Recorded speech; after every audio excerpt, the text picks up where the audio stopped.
A new book documents the history of radio and television in St. Louis. We'll have that story next on City Corner.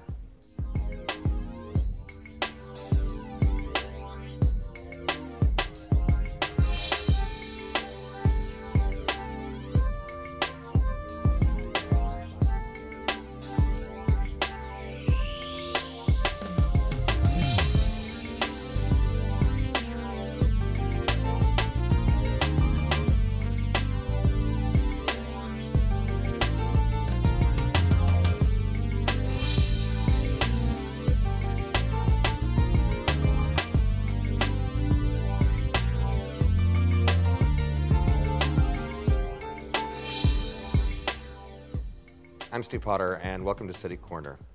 Frank Absher is a former broadcaster who is on a mission to preserve St. Louis media history, and he has a new book out, and it's called St. Louis Radio and Television. Frank Absher, welcome back. Thanks for having me back again. You were here last year because you'd written a book about the history of KMOX. Right. So was this the logical follow-up for you? It was in the eyes of the publisher, Steve. Before the KMOX book actually hit the stands, they'd asked me to do this one and do a quick turnaround, because in publishing, Christmas is the big season. And so we got it out in November, and it's exceeded all our expectations. It's a fun book. Well, you have a love for the business, obviously, and you've been documenting it for a long time, and it was just a couple years ago that you founded the St. Louis Media History Foundation, which is a non-for-profit. Right. So give us a little background on that. This foundation is tasked with preserving St. Louis media history and making it public. So we have a website where people can go and literally check out the history of St. Louis television, radio, print, public relations, and advertising. And we're constantly updating it. So that website is there all the time. And then we supplement it with things like these books. There's a Hall of Fame that we have and things of that sort to go along to. And that's stlouismediahistory.com. Correct. It's there all the time, and there's also a link there where they can click to get to me if they have any questions or comments. Is that just for fun? Yes. Or is it, oh, okay. Absolutely. I was going to say, is it for fun, or is it an important thing to do? Well, I don't know that it's important. There are a lot of people who are wonks in media. Most of them have hair similar to mine in terms of color. And you mean ours. Thanks for not saying that. But you know, history is more and more important to those of us who have experienced it, and we become, I think, more aware of the value of history. And so people can go to this website and they can hear pieces of history. They can see videos of history. They can look at the mastheads of newspapers dating back to the 1830s and things of this sort. And we're lucky there's any of that at all, aren't we? You even make the point in your book, I think, that it's pretty much a picture book with Yes. lots of captions, but you even make the point that there are a lot of things we don't have pictures of. And when you're talking about television too, a lot of those programs they never saved. All gone, right.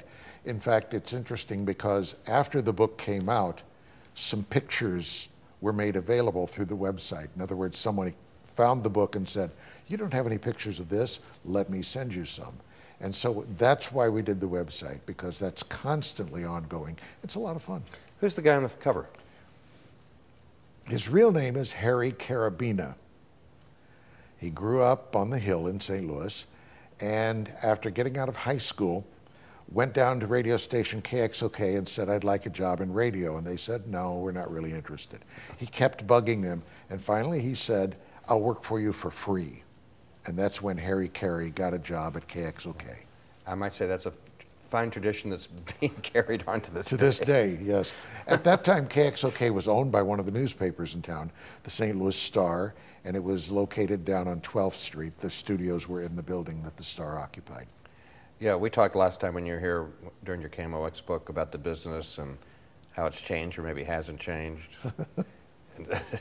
And as far, you know, is it a good career to go into and all that? No. No, it's not. You and I both remember how much fun it was. And today's people going into the career are going into it for different reasons. It's extremely creative, especially the video right now. Video's everywhere. And a young person wanting to get into the business should obviously learn many different aspects, the writing, the editing, the creativity, because that's where it really is now. Mm-hmm. Let's take a look at two images from your book, St. Louis Radio and Television History. And it's full of great archive quality photographs. Look at that. That is the studio of WEW when it was located on the campus of St. Louis University. St. Louis U originally put it on in March of 1922, and it was one of the first two stations on the air here in St. Louis. That's quite a studio. Let's look at the next one. That was the first studio of the other first station in St. Louis, KSD, owned by the Pulitzers, and they put this studio together in the building where the Post-Dispatch was operating at the time, which was at 12th and Olive, now where the St. Louis election headquarters is. And all that furniture is covered for a reason. Yes, because engineers were so afraid of echo, and so they tried to deaden every object or area that would have a reflective tendency. And you do also see the fan up at the top left there. They got terribly hot in those studios. Oh, I bet, of course, no air conditioning. Right. Yeah, I noticed that the shot we saw earlier, too, there were like the Venetian blinds and things. You would never see anything like that in the studio these days. Right. As a matter of fact, we were able during our research to uncover some notes, some production notes from KWK, which at that time was in the Chase Hotel on the 8th floor. And it was so hot they had to open the windows, and you got all of the traffic sounds. Wow. These two are from KMOX. They called themselves Red and Green. The reason for that is their program was sponsored by an orchard company that had apples, and so they used their Red and Green monikers to promote the fact that they were sponsored by apples. I'm going to ask you a little history question. Let's look at one more picture first. Oh, there's a picture. How about I ask you the question now? All right. That's one thing about media, you have to roll with the flow. You learned that, don't you? Always. You know, a lot of people, and you talk about this, Frank, in your book, that people don't think of maybe St. Louis as being a significant place historically for the beginning of media, particularly radio, but actually things did really happen here. They really did. KSD TV was the 7th TV station in the country. WEW actually started radio transmissions in 1912, but they were code transmissions, and they were of weather forecasts and information that were distributed to farmers in the area. There's a lot of history in this town that literally was national in scope. If you want to go back to the very beginning of radio here, there were a couple of kids, 19 and 20-year-old electronic geniuses, who put together two transmitters, one in a house over on DeTante, another one in a house down at Christie and Kings Highway, where they lived in their basements, and in 1920 broadcast the election results, just like KDKA in Pittsburgh did, but KDKA had the public relations arm of Westinghouse behind them. They got all the credit. And there were experimental TV things here too in the early days. Yes, back in 1928, KWK was experimenting with television broadcasts out of the Chase Hotel area. Let's look at two more images from your book, St. Louis Radio and Television History.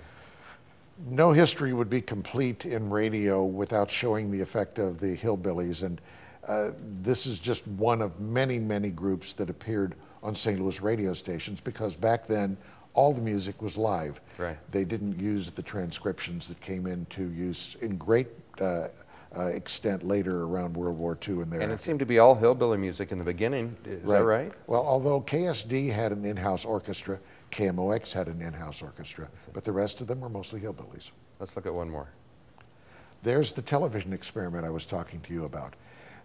Nobody really knew quite how to handle television, and that contraption was the machine that turned an image into an actual television signal.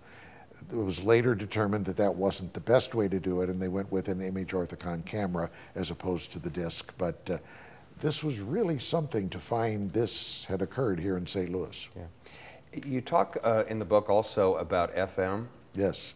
And how broadcasters kind of, my word, squandered FM in the beginning, or they didn't have it planned out right, and that's partially because when it began, they would broadcast the same thing on FM as AM. Correct. And they didn't give people a reason to buy an FM radio. Right. FM was, at the time, heralded as clear, static-free, which of course it was. But the buying public, when FM came on the air here in the late 1940s, said, why should I spend money on a radio for this new thing when I can hear the same stuff on the AM radio. And so Right. it bombed. And the only 2 FM stations that survived out of 7 or 8 that went on the air here were KSLH, the St. Louis Public Schools station, and KFUO-FM, which was owned by the Lutheran Church Missouri Synod. All the others, KWK, KSD, KMOX, pulled the plug on their FMs. And it was decades later, I guess, before FM became fragmented. Would that be the right word? Fragmented would be a good word, because what they did was they specialized their programming. In the early 1960s, you had a lot of beautiful music stations coming on FM, and none of them really made any money because they were all playing the same thing. So soon in the late 60s, you had stations like KSHE starting to splinter off and do other things, and that's when FM really came into its own. Yeah, and I hear people debate all the time. We call that terrestrial radio, is what people listening to us right now are thinking about radio, you know, transmission going out over the air. Right. I hear debate all the time, are those days numbered? Is it going to be all internet radio, or are people going to listen to terrestrial radio anymore? Well, you've asked me a question I wish I had the answer for. Terrestrial radio will never have the impact that it once had, because frankly, in my car, I've got satellite.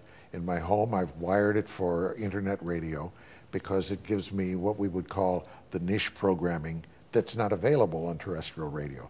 I listen to all blues, or I listen to all Memphis music, and you can't ever find a station that gives you that. Is that commercial free? Yes. No money in it. That doesn't make sense to me, Frank. Anymore, I just let it roll off. All right.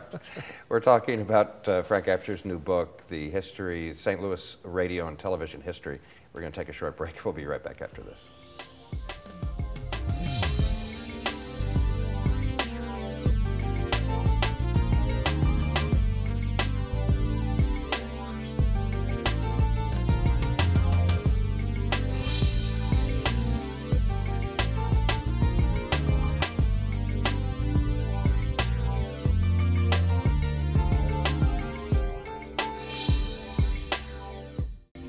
Hi, my name's CJ.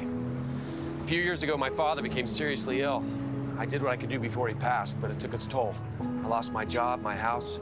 I'm getting back on my feet, but I don't know when there'll be food on the table. How'd I do, CJ? We could be twins. Well, cousins, maybe.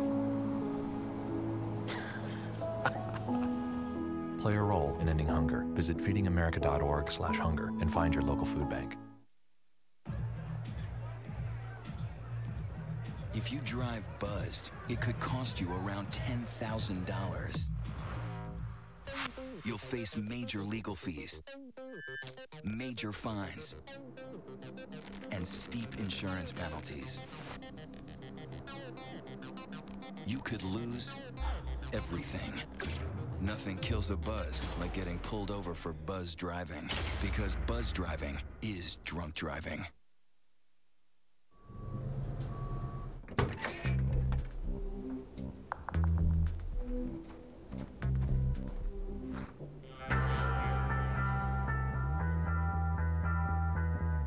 When you throw away money on wasted electricity,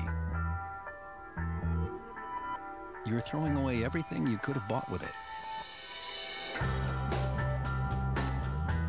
Saving energy saves you money. Learn more at energysavers.gov. G-morning, sunshine. Wakey, wakey. Text me. Are your parents home later? We can hang. LUV, love you. JK. Holla back. Holla back. Holla back. Are you with your friends? That's lame. We're in a huge fight right now. XO. What'd you dream about? Something I did. Are you on your way to the mall? I'm lonely. Nude pics. Send me some. Text me.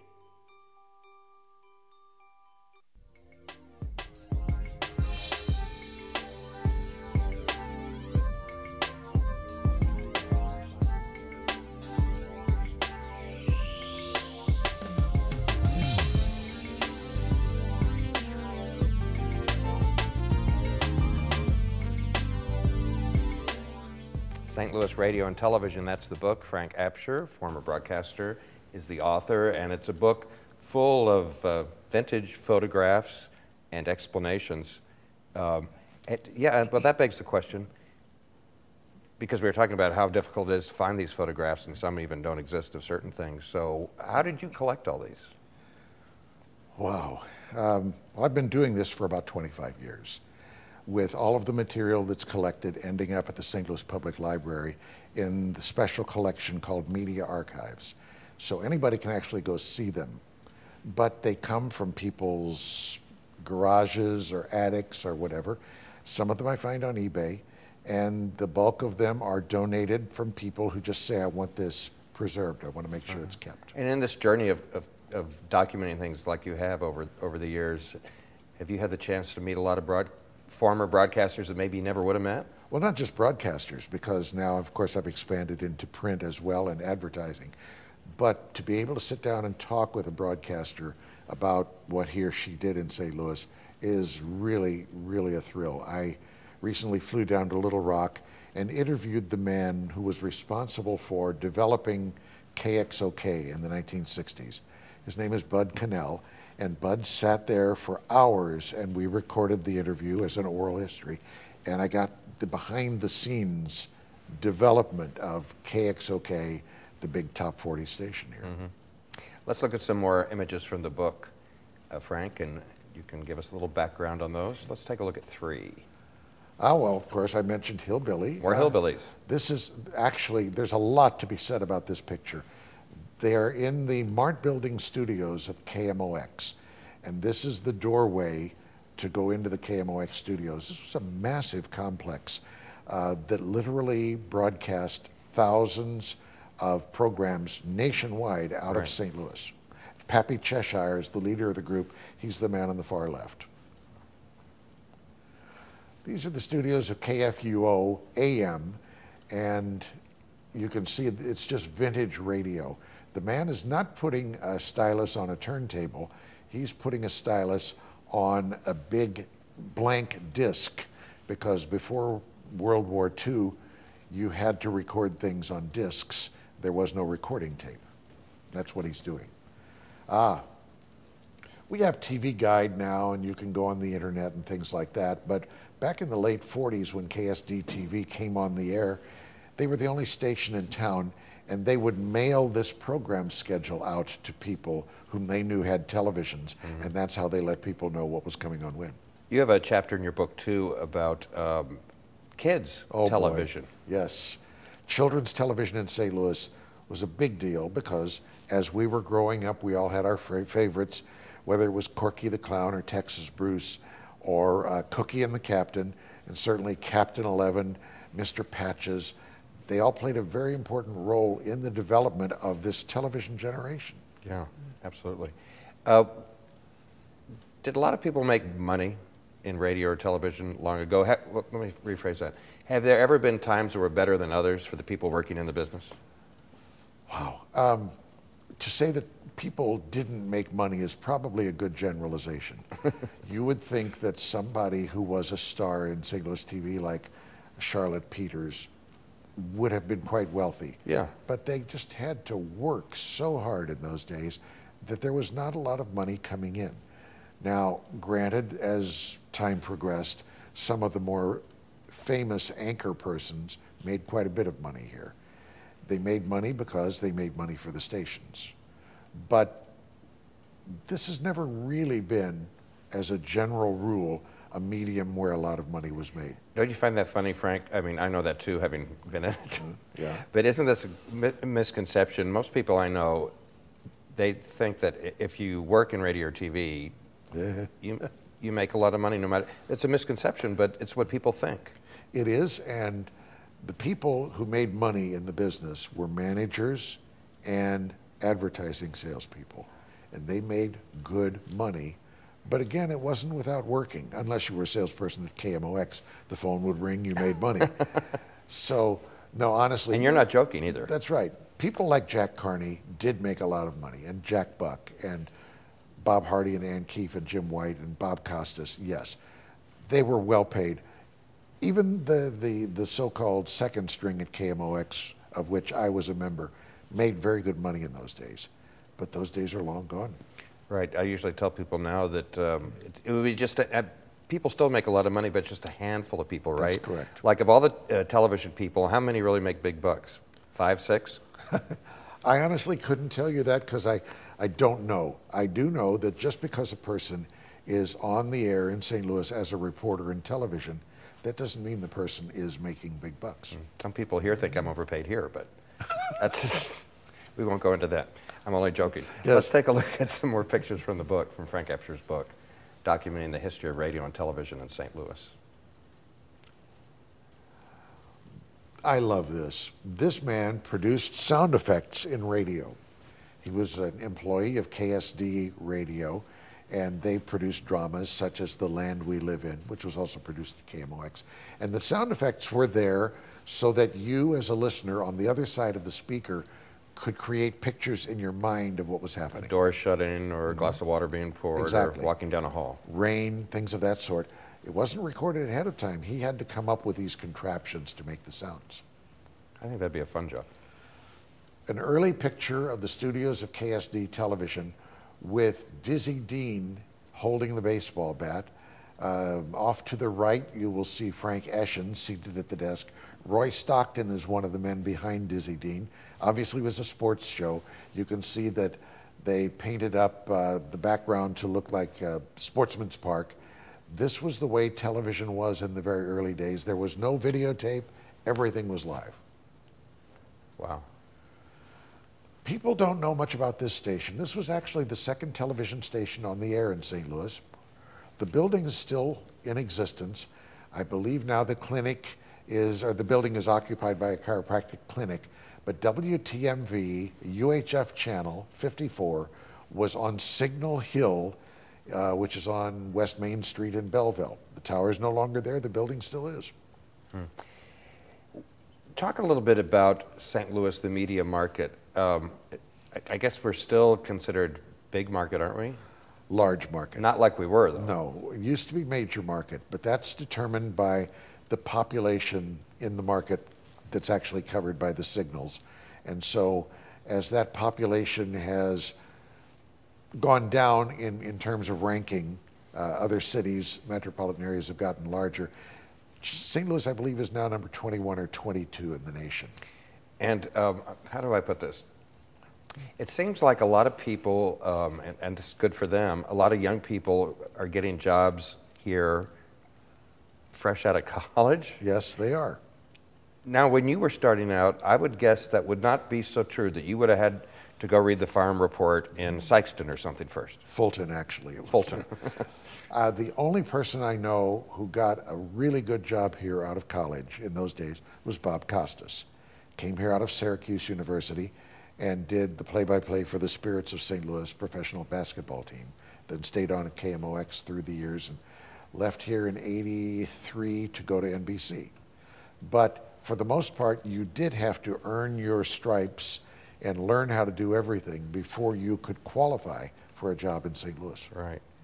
And those times have changed. They sure have.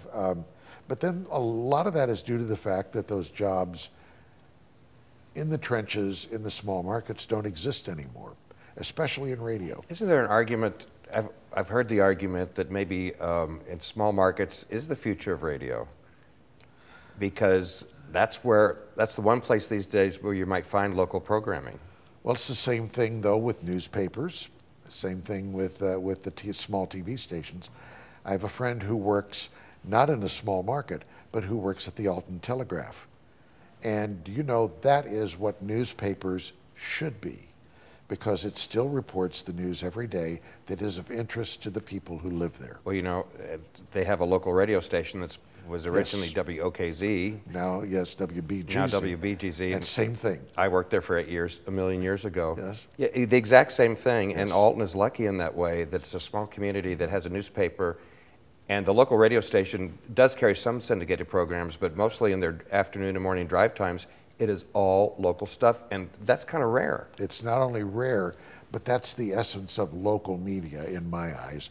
And I'm so glad that they still have that, because so many of the big companies that bought up these small stations are now saying, we can't afford to put staff there, so we'll just put it on the satellite, lock it up, and let it churn away the same programming that people are hearing all over the States. Yeah, one thing that bothers me on a lot of the FM stations now, which is pretty common, isn't it? The morning show isn't even local. That's right. It'll be, some guy in Dallas that's doing the morning show in 5 markets.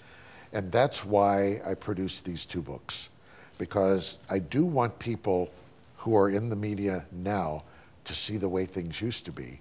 Not because they were always better, but because it was a lot of work then to do what needed to be done to serve the community. And if we don't preserve this kind of material, it's going to get lost. I think we have 2 or 3 more pictures from the book we're going to take a look at before our time escapes us. This was KWK Television, Channel 4 in St. Louis. The headquarters were in the building that is at 12th and Cole, which is now KDNL Television.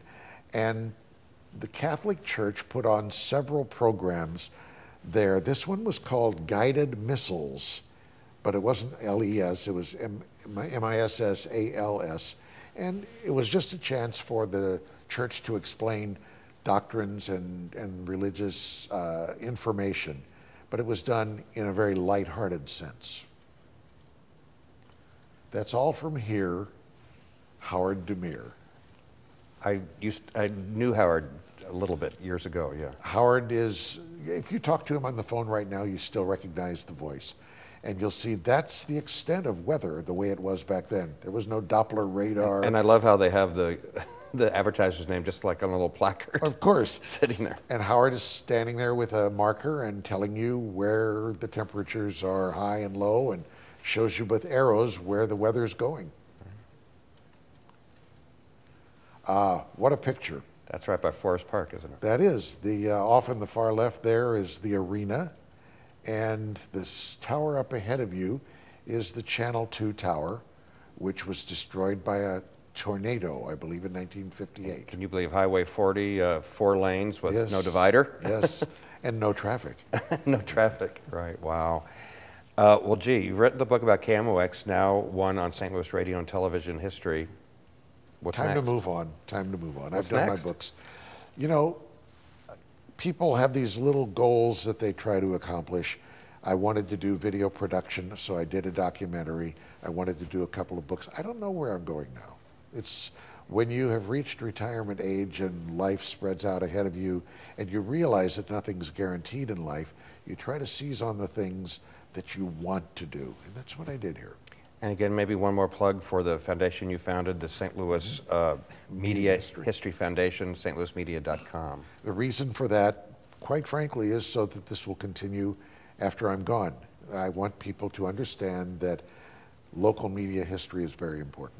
And you mentioned earlier the St. Louis Hall of Fame, Media which is Halls something of Fame. don't they put in people every year? Yes, as a Yeah. matter of fact, by the time this is seen by everyone, the new inductees will be in the Hall of Fame, and they'll be able to see who it is by going to that website. Well, Frank Absher, it's always fun to talk to you, and I highly recommend the book. It's a great book. You can spend hours just looking at the pictures alone. So It's a good bathroom book.